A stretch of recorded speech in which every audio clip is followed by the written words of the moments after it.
Okay, Chevra. Okay, welcome back to Tanya. We're in the middle of chapter 35, and we're going to jump right in. We're going to do, right now, today is Sunday, but we still need to do yesterday's Tanya for the 6th of Adar Sheni. And so we're going to start there for yesterday's Tanya. Now, as a summary, in chapter 35, we started a new topic exploring the word. Why does Rebbe use the word lasoto, to do it? What's this word meaning to say that the entire Tanya is based on the verse? Um, Adavar hazeh. So what is it? Parov elecha davar ma'oid beficha ulevavcha lasoto. This thing is very close to you, in your mouth and in your heart to do it. So the author Rebbe asks, it says, we're going to explain what does it mean to do it. And also, in the primary meat of what he's been dealing with so far is the second question, which is why, in God's name, did why are the Beinonim created? What is the purpose of the creation of the Beinonim? And what is this question about? Why are we even asking? Because the Benoni is the type of creation, meaning every yid is the potential to be a Benoni, that um, that forever is at war with their competing and opposing side. Meaning to say, every Jew has two souls, a divine soul and a godly soul, and the purpose is to utilize your garments of expression, your thought, and your speech and your action for your godly side. Now, the thing is that there is an opposing force within the person. That's their animal nature. Okay, their animal nature just wants to eat and sleep and chill and not do really much, or just do animalistic things. Where the godly soul's interest is to fulfill Hashem's will. So you see how that could present a competing forces. And so the author ever asks, well, the Benoni is an entity that never sins, always does the right thing in thought, speech, and action, but can never vanquish the animal soul. So the Benoni is stuck in this war, this battle that he always wins, but he never sort of wins the war itself, meaning vanquishing the enemy entirely. The enemy is always there that to be dealt with, even though the Benoni always wins battle after battle. So the author Rebbe asks, is he created for nothing? Okay. So then he's beginning to give a consolation. Okay, in the beginning, a consolation to the Benoni for how he is and his mission in life, which is the mission of every yid. And he starts with a mashal and describing the man being a wick, and the fire of Hashem burning over his head, the Shechinah, which is Shorei al Rosh, which is dwelling over his head. The Shekhinah, the divine presence, is the fire. The man is the wick, and the mushal from the Zohar is that wick needs oil to burn on. What is the oil? Good deeds, mitzvot, the good deeds. Okay, so now we're going to continue and see where this is going to offer consolation to the Benoni in yesterday's Tanya, which we're going to start with Shabbos Tanya. So let's get right into it. Weiter. Okay, 1 second, please. Okay. Okay, Vihine, Bira Mashal Zeh, the explanation of this Mashal, Shahamshil or Ashkina, that compares the light of the Shekhinah, the divine presence, Loraner, to the light of a candle, She'enu Me'ir, that does not shine, V'nechaz B'tfila, that does not shine and is not attached to the wick, Bli Shemen, without oil, right? We need oil for that fire to burn. Kach and Shekhinah Sharei al Guf, and also the Shekhinah is not dwelling on the body al Guf Adam of the man, Shenim Sholem Tefillah, which is compared to the wick, Ela al Yedei Ma'asim Tovim, except through good deeds, Dafka specifically good deeds. Lo die, and it's not enough, and lo die, lo, it's not enough for him, Benishmasoi, She Chelik Elokam Yimamah. It's not enough that his soul is a piece of Hashem, that is a part of God from above. From above, that's not sufficient. The man's godly nature, the fact that it's a godly soul, is not sufficient. We need the oil. We need the good deeds. It's not sufficient, Liyod he Keshemin, to be as the oil with Philo. Mivor Mivuar umuvan v'chol hamaskil. This is understood to every intellectual person. Ki hine, because behold, Ishmas Adam afilu hu tzaddik amor, that the soul of a man, even if he is a perfect tzaddik, Oived Hashem b'yira v'ava b'tanugim, and this perfect tzaddik is serving Hashem with fear and love of delights, and he's a tzaddik. But nevertheless, he is not nullified in his existence entirely. Or Hashem, to be um, nullified and included in the light of Hashem, literally mamash. To be joined up and joined with a complete unity, right? He's not in that situation, but rather Raku Dara b'fnei atzmai, but he's something on his own, who is Yiras Hashem v'ohavo, who fears Hashem and loves him. Okay? So the author Rebbe is saying that this tzaddik who loves Hashem and fears Hashem and is on a very high level, still he's something distinct from Hashem. He still exists as a davar nifrat, as something separate. That separate thing is loving and fearing Hashem. Masha'en kein, not the case. Hamitzvot v'maisim toivim shem ratzon yisbarach v'ratzon yisbarach v'mokor ha'chaim l'kol ha'olamot ha'barim sheyordet aleihem al yidei tzimtzumim rabim v'hester panim v'shel ratzon elyon baruch hu. Let's go back. Masha'en kein, not the case. The mitzvahs and good deeds that they are the will of Hashem. They are shehin ratzon yisbarach, the will of Hashem. Ratzon yisbarach, and the will of Hashem, who makor ha'chaim. It is the source of life, for all the worlds. V'abaruim, and the creations, shiur alehem, which are on them, descend upon them. And these creations descend upon them, the worlds, through tzimtzumim rabim, many contractions. The hester panim, and a concealment of God's face. The hester panim shel ratzon elyon, and the concealment of the face of the upper will, baruch hu, blessed be he. Okay, so let's go back for a second. So a tzaddik is loving Hashem, fearing Hashem, but he's something distinct from Hashem. Where the mitzvahs and good deeds, they are the will of Hashem, and the will of Hashem is the source of life. They are one. They are indeed sort of one with Hashem, mitzvahs and good deeds.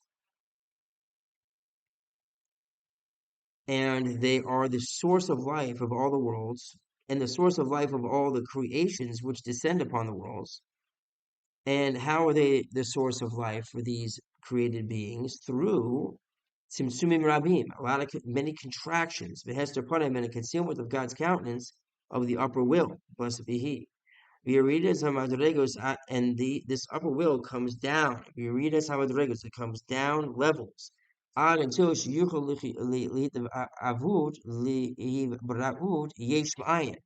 until this upper will is able to bring into being and create something out of nothing, with davar nifrad, and something separate. So far what we have here is the author Rebbe is saying that the mitzvahs, are the will of Hashem. These will of Hashem and mitzvahs, this is the source of life for the created beings, and the created beings are going to be brought into being via Hashem's will, the mitzvahs. Which, how do they bring into being creations? By Hashem taking His will, the mitzvahs, and contracting His will and covering up His countenance. So much so until that you can make something out of nothing and something separate, so to speak, something on its own. And it's not going to be nullified in its existence. It's going to exist. This is not the case. Okay? So we have the creation of a being, which is something separate. The mitzvahs themselves. The mitzvahs are the inner will of Hashem, blessed be He. Ve'ein sham hester panim klal. In the mitzvahs, there is no concealment of the countenance at all. Ve'ein achayoshe behem davar nifrad. And the light that is in them are not something separate. With neasmos, on their own, klal, at all. Ella, rather, Hu miyuchad, the it is joined, b'nichlal and included, b'ritzoni yisbarach in the will of Hashem. What is that thing? The mitzvahs. And why does it say who it is? Why does it say they are? Not sure, but we're talking about the mitzvahs. The chayas. Ein achayos shebehem davar nifra b'fnei atzmo klal elo who the life that is in the mitzvahs is the life that is in the mitzvahs is included in the will of Hashem. V'hayu la'achadim mamash b'yichud gemor, and they are joined up with Hashem with real mamash really with the complete unity. Okay, let's go back to V'hinei in Ashras Shechinah. Behold, the idea of the dwelling of the Shechinah, who Gilul Kusu Yisbarach, is the revelation of the godliness of a God, V'Orei Sof Baruch Hu, and the infinite light of God, blessed be He. What does it mean, Gilul Shechina? On something. There's a revelation of godliness, Be'ezidabar, on something. It's on something. V'hainu meaning to say, V'hainu Lamar, meaning to say, She'os Davar Nichla B'Oravayer. This thing that we're talking about is included in the light of a God. Ubatalo, and it's nullified to Hashem, but Mitzios Ligamri in its existence entirely. Shaz, and then who Shishore Mitgalebo Havayecha. Then, since the thing is completely nullified to Hashem, it has no existence on its own, which we described. What is that? Those are mitzvahs. Mitzvahs have no being on their own. They are, what are examples of mitzvahs? Shabbos, tefillin, tzitzit. These things have no existence on their own. They're one with Hashem. Ubatalo, they're completely nullified in Mitzios in their existence, the Gami totally. Shaz then, who Shishora Mikalibo Havayachar, then it can rest on it and be revealed in it, the one God. But Koma Shalobatal Mitzios the Gamri, anything that is not entirely nullified to Hashem in its existence entirely, then the light of Hashem cannot dwell in it. And even a perfect tzaddik which attaches himself to him with massive love. Behold, no thought can grasp in Hashem at all. The MS in truth. Kiamitas Havaya Elyakeem MS, because the truth of Havaya Elyakeem MS, who Yehuda V'Yachdusu, who Levado, who Ve'evs Bilado Mamash. So this tzaddik is attaching himself to Hashem with Avarabba. However, no thought can grasp in him at all. And the truth of Hashem Elyakeem is true. He is who? How would you understand this? Ki amitas havaya Elyakeem, the truth of Hashem Elyakeem, ms. Ki amitas havaya Elyakeem, ms. Havaya Elyakeem, ms. Who Yehudo v'Akduso? It is Yehudo v'Akduso, his unity and his unity. Shehu levado, that he is alone. Who? Ve'efes belado, there's nothing besides him mamash. I think meaning to say that the truth of Hashem is in that there is only Him. Let's see if we can tie this up. Elyakeem, if that's the case, zeh ha'oev shehu yesh v'lo efes Elyakeem, zeh ha'oev shehu yesh v'lo efes. Right? Someone that loves is something and not nothing. Okay? Continuing. Leis machshava delay to visa biklal. No thought can grasp in Hashem at all.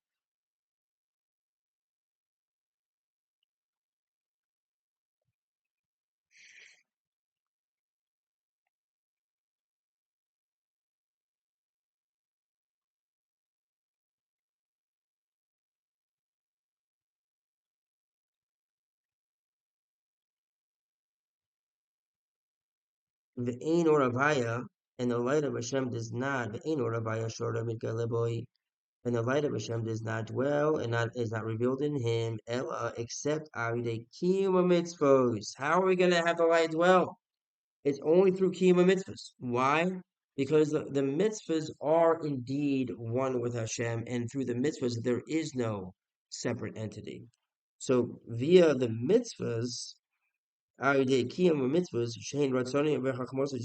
mitzvahs are the will and wisdom of Hashem, mamash, literally, lishu master panim, without any concealment of the countenance. Without any concealment of the countenance of Behine, when a man is working in the Torah Azai, then Nishmaso, Shehi Nafsho Helukis, then his soul, which is a godly soul, Im Shnei Levusheha Hapanimim, with the two inner garments of the godly soul, which is thought and speech, right? You're learning Torah, so you have your inner garments, thought and speech. Levadim alone, those powers, Shem Korach Adibur B'Makshava, that's the power of speech and thought. Niklalut, Borabaya, are included in the light of Hashem. Ein Sof Baruch Hu, the infinite light of Hashem, blessed be He, Dot, and are joined, are unified, boy, in Him. B'Yuchad Gamor, with a complete unity. Via Shres Shechinah, and this is the dwelling of the Shechinah, Al Nafsho Elakis, on his godly soul. K'may Marazal, like it says, Shafil Echad Sheyoshev Yosef B'Torah Shechinah Yimoi. Like it says, and I think it's Pirkei Avos, that even one who dwells and works in the Torah, the Shekhinah is with him. Now we understand that more fully. Shekhinah is dwelling on him. Why is it the Shekhinah dwelling on him? Because he's involved with Ratzon v'Chachmas Yisborach. He's involved with the will, with the knowledge of God, God's Chachma, the Torah. The Torah is entirely one with him. So now the light can dwell on him. Seemingly, that's what we're saying now. Even though he himself is a davar nifra, but now he's in getting involved with something which is batel, which is totally nullified in its existence to Hashem, meaning Hashem's Torah or Hashem's mitzvahs. And via that agency, the light dwells on you as well. That seems to be what we're saying. There's a note over here. Hagar, no, memori and the note, the author Rebbe says in a note that when Shemati I heard memori from my teacher, Shalom,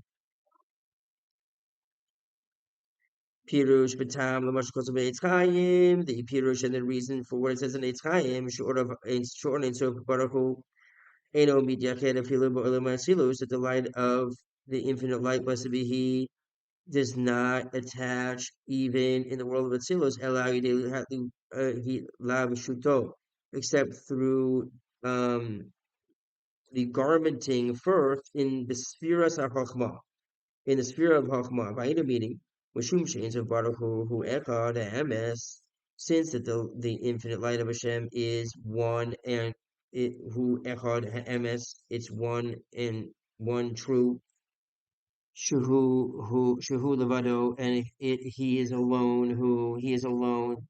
Shuhu Levado, who he's alone. And there's nothing besides him. That is the level of Chachma.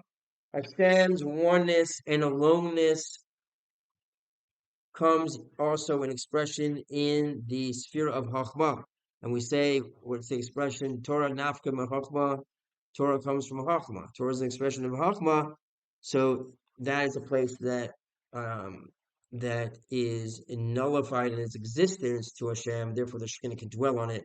And that is the agency through which, I guess, Yidden also have Hashem dwell upon us. I think that's what we're saying. Let's continue. Yes, so, yes, okay.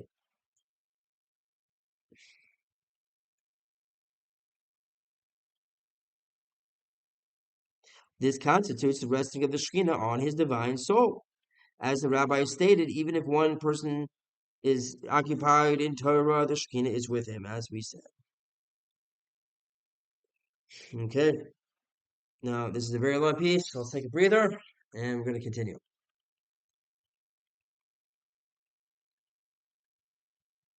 Okay, continuing. Let's just keep right on going. Long piece. We're about halfway done. but כדי להמשיך אור והרס השכינה, in order to draw the light and the ray of the Shekhinah, gam also al gufoi on the body, v'nafsha bahamis and the animal soul, right? Okay, now we understand, and now I get it. I was wondering up to this point. Because tzaddik is something davar nifra. Okay, so what's going on here? When you're involved with Torah, for example, they gave the example of learning Torah. So then your divine soul, which is batel in its existence, it's a chelik elokah, it's godliness. So your so the Shekhinah can dwell on your divine soul because they are everything's batel. Okay, the Torah is batel. It's coming from that's batel to Hashem. It has no existence except godly existence, and your divine soul has no existence except godly existence. There's nothing interfering. So you have shorta ashkina. You have the rest of the shkina. What about the body? The body is davar nifrad. The body is separate. How do we draw the shkina over the body? But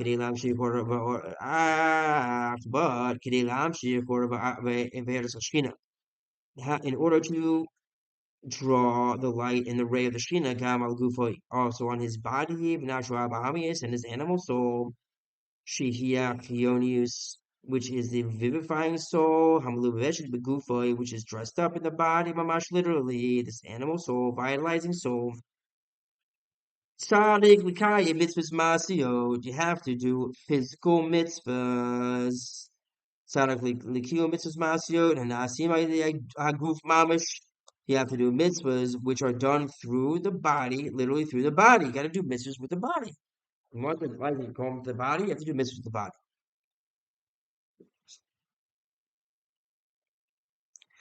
Sha'ar is then koyach haguf mamash, then the power of the body, literally.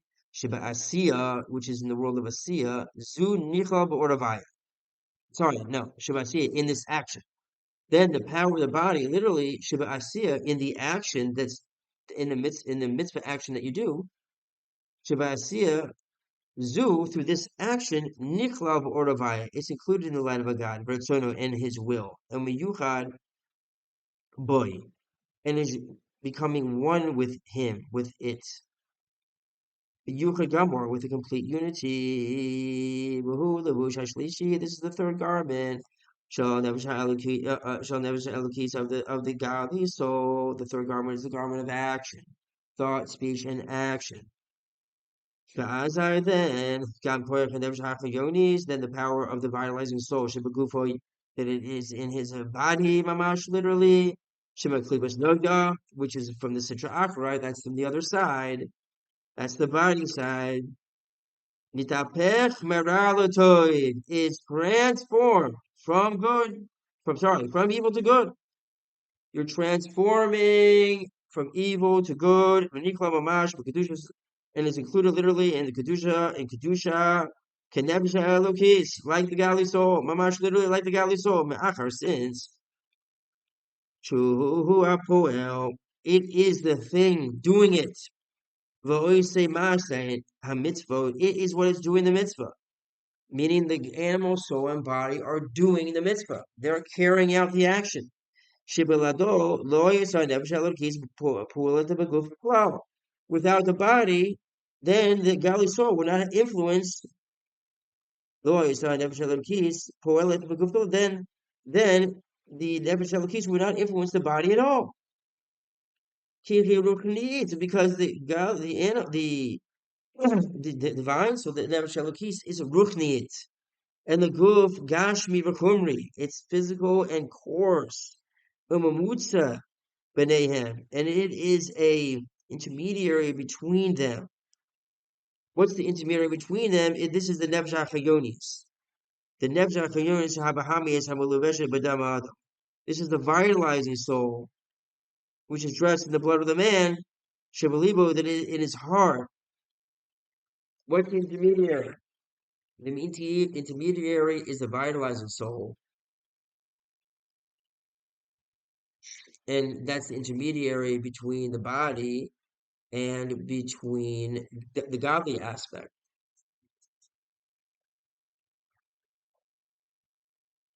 And it is in the heart it's in the blood in bedam ha'adam b'shebaliboy. It's dressed up in the blood of the man that it is in his heart. V'kol haguf, in the whole body.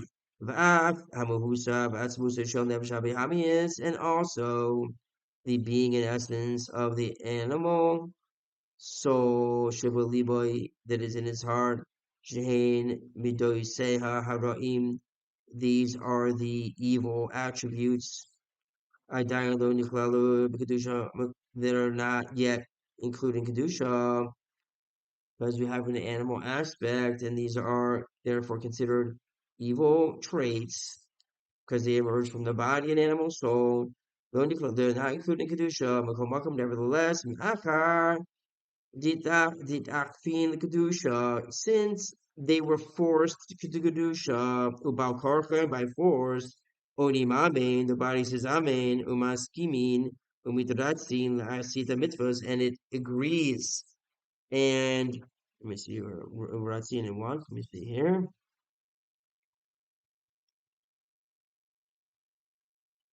They agree and they are reconciled to perform the commandment.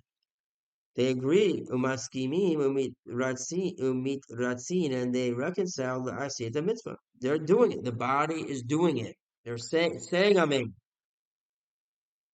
So, they got root nafsho elokis through the power of the godly soul, shebamoyach, which is the mind, sheshalit alale, which rules over the heart, shehain b'sha zu, that they are in this moment, bebechinas galut v'shina. They are they are what in a state of exile and sleeping, meaning the other side is, because the other side, the klipa side, the ra side, the evil side, when when the the Nefesh Elokis rules and the godly nature rules and so to speak forces the body, brings the body to do a mitzvah, and the body says amen and does it. So now the evil side is sleeping. It's like dormant.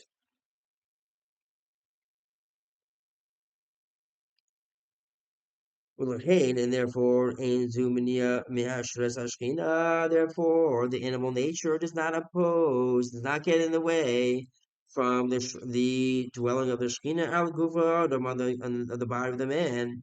B'shazu, at that time that you are doing a mitzvah, that you are saying amen, that you are involved in Torah mitzvahs. So you have Shres Hashkina, the dwelling of the divine presence. The idea meaning Shikar Nevjachayonis, that the power of the vitalizing soul, Hamalaveshabasiyat the mitzvahs, which is dressed up in the doing of the mitzvah, who nichlo, the again, power of the vitalizing soul, which is dressed up in the doing of the mitzvah, is included literally, Boravaya, in the light of Hashem, and when Yuchad Boy, and attached and united with it, Yuchad Gamor, with a total unity. And through this, you're drawing a ray you drawing array, lichlalut, lichlalut nevshachayonis, mamshich ara, lichlalut nevshachayonis, shebekol aguf agam, al aguf agashmi, bekinis makif milamala. Let's understand that. Thus, the energy of the vital soul that is embodied in the performance of the commandments is actually absorbed into the divine light and is united with it in a total union, thereby illuminating the totality of the vital soul throughout the body and also the physical body itself in a manner of encompassing from above. From head to foot. This is what is meant by the phrase Shechinah rests on his head. The Shekhinah rests on his head, al dafka, literally on his head, v'kain v'achobe asaras Shekhinah Shariye. Similarly, on every assembly of ten, the Shekhinah rests. Also, we know that that when you have 10, the Shekhinah is there as well. Here we're talking about the Shekhinah resting because of being involved with Torah mitzvahs. That's what we've been speaking about. Also, the Shekhinah rests when there are 10 Yidden. Now we have one more paragraph, and Bela will join us. The last paragraph. Okay. Behold, Bela, behold, all the aspects of the order Shekhinah, of the drawing of the light of the Shekhinah, She Bechinas Gilur and so Baruch, which is the aspect of the revelation of the light, of the infinite light, must be Eino Nikra Shinoi Has V'Shalom. This is not called a change in him. Isbar, God forbid. Below Ribui, and not sort of like multiplicity either. Kedisa b'Sanhedrin, like it says in Sanhedrin, the Amarle, like it says in Sanhedrin, the Amarle, Ahu, Mine, Leraban, Mina. Someone's a Mina, right? A heretic said to Rabban Gamaliel, he said, Imrito, kol be'asare shkinta sharde, kama shkinta is, kama shkinte is. You say that on every assembly of 10 men, the Shekhinah rests. This heretic said to Rabbi Gamaliel. On every assembly, the Shekhinah rests. How many divine presence do you have? The Shekhinah is resting on 10, this 10, that 10. How many Shekhinahs do you have? He said. And Rabbi Gamaliel replied to him, Isluchu. How many do you have? I got Isluchu, I'm not sure the Aramaic. And so Rabbi Gamaliel responded to him, Mushal, a analogy, Me'or Hashemesh, from the light of the sun, Haniknas Bechalonoit Rabim, the light of the sun which enters many windows. And the maskil Yavin, and the thinking man will understand. So obviously we don't have many Shekhinahs, there's only one Hashem, there's one God, but the light of God, like the light of the sun, which comes down and goes and enters many windows, so it doesn't mean there's many gods. It just means that the light is entering many places. So that completes yesterday's Tanya. That was Shabbos day. So in summary, the author Rebbe was discussing Shorter Shashkina, and that the divine presence does not rest on anything except that which is entirely nullified to him, to God. Well, what is nullified to God? Only Hachmaso V'Ratzonai. Only His will and His wisdom is nullified to God. Basically, His stuff, His commands, His mitzvahs, His tefillin, His Shabbos, His stuff, His literally His mitzvot and Ratzono, His will, V'Hachmaso, and His wisdom. That's what's nullified to Him entirely. So how does a man who's double nifrad, something separate, attached to Hashem? Well, it's via the agency of these mitzvot. And then even though we do have a body and animal soul, which is something separate, but when we bring the body and animal soul and force it, so to speak, to learn Torah, to do mitzvahs, and then, yes, the light it rests on the godly soul, but it also rests on the body and animal soul because it's through the agency of the body and animal soul, which is something different, something separate. It's through that agency that the mitzvah is done, and therefore the light rests and enters and is resting on all of it: the body, the animal soul, the godly soul, the vitalizing soul. During those moments, that the actual time that the mitzvah is being done. May Hashem bless you in all ways, and we'll continue tomorrow with chapter 36 tomorrow, meaning Sunday, chapter 36. See you then.